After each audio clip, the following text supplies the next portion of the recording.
Hello everyone, and today I'm going to be teaching you how to calculate speed. Calculating speed is going to be one of the more mathy things in Epic 7 which could benefit you when fighting other people's comps in order to know how fast someone else is or how fast you need to be in order to build certain builds on your units. For instance, a good example of this would be Ahmed. Ahmed is your opener and she pushes your entire team by 25%. So you can use that math to say, hey, if my Ahmed is 304 speed and she pushes my entire team by 25%, how much speed do I need to bridge up my DPS? So first, in order to calculate that, we could take our fancy calculator, and we could do it two ways. For instance, we could take Ahmed's speed and then calculate by 25%. So for instance, it'll be 304, and since it's 25%, it would be roughly 75% on the CR bar. So we would multiply by 0.75, and then that would give us 228 speed. That means in order for us to bridge up our DPS, all we need is 228 speed on our DPS in order for that to come right up to where Ahmed is on the CR bar. This is very important so that maybe you can keep your tuning as tight as possible to make sure that you're taking turns right after your opponent. And you can also use this tactic in order to calc other people's speed. For instance, we can come over here, and if we want to race someone else, we'll find a defense to make a good example out of this. Okay, so here's our first guild war attack, and for some reason we took the turn before Renak did. So we can calculate the speed of this Renak to see how fast she is. So we know that our DN is 271 speed. So we'll type in 271. And we know that this Renak is slower by us to 92%. So in order to calculate below us, we can just go multiply it. And since she's at 92%, we just take that CR bar value and we go by 0.90. Okay, that's not how you type it. 0.92. So we know that this Renak is sitting around 250 speed. And just so you know that there is speed RNG within like 10 speed. So her speed is roughly between 250 and maybe like 255 or 245 because of speed RNG. So her speed is roughly around that area.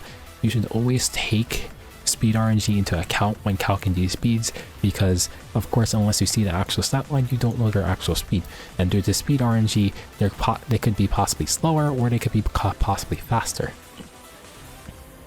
So if we're not honestly being a little bit on the slower side, we'll just finish up this guild war defense so we can get to the next example. Okay, here's our second side of the guild war attack, so now let's calculate speed. Now we are plus 12 on imprints here, so let's make sure to calc that in. So we know that our Renak speed is 308.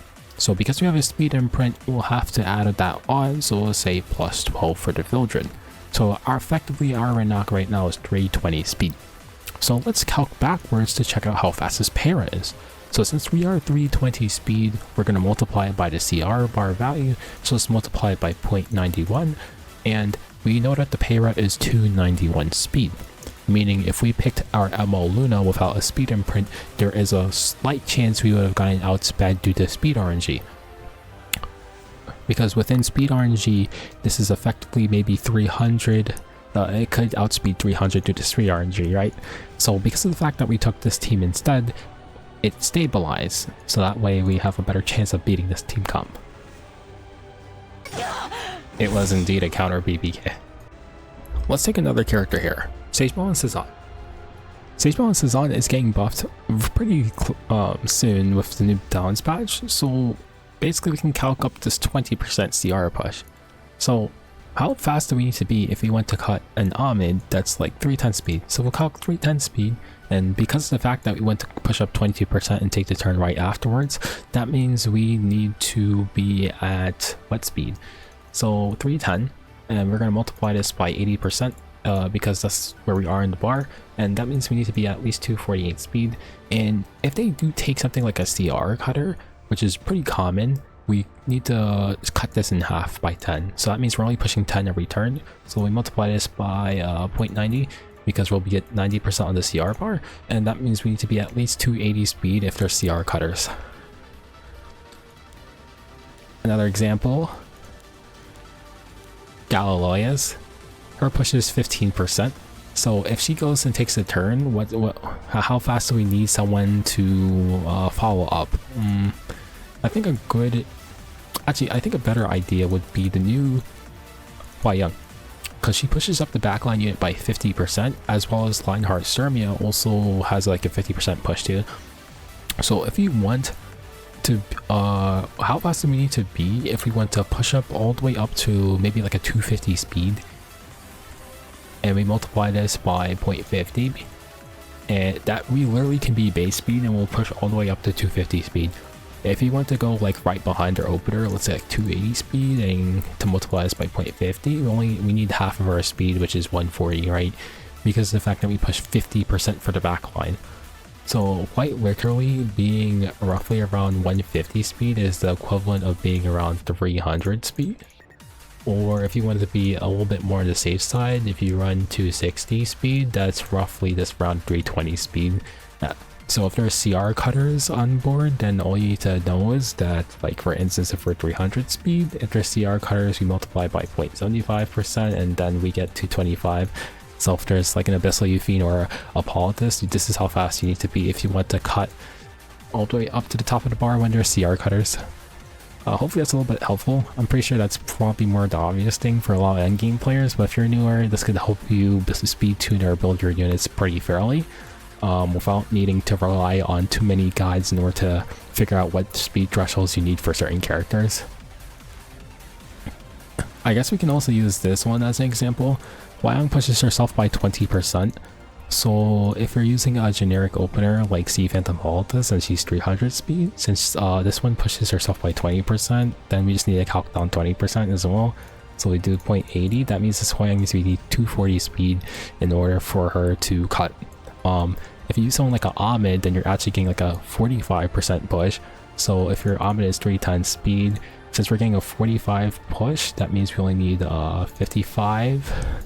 So 0.55, that means you realistically only need 170 on your Hua Young if you're using her with Ahmed in order to cut all the way up to the top of the line. So yeah, that's just a little bit of math to show you how to calculate speed and all that.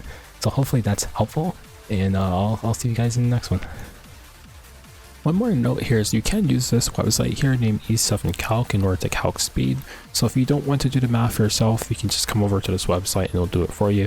For instance, remember how I said I was like 308 on my Renock or 320, and then it was like a 91% difference. So if you come here, basically the same value popped up as if we were to math it here. So we say we're 320, and then it was like times 0.91. Right, it's legit the same value here. And if we were to calc the slower unit speed,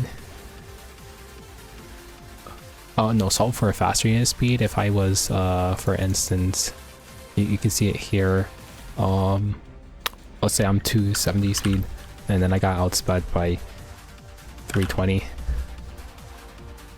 Oh no, sorry, the faster unit's combat readiness was at 100, because they were faster than I was. And the slower unit's combat readiness, you can see the CR difference here. You can pretty much calc upwards with this, and you use the same tool. Okay, I freaking don't know how to type. Yeah, and you can see there's a speed range here because there's speed RNG, which is something you have to keep in account. So yeah, you can use this as a valuable source as well if you don't want to do it by yourself.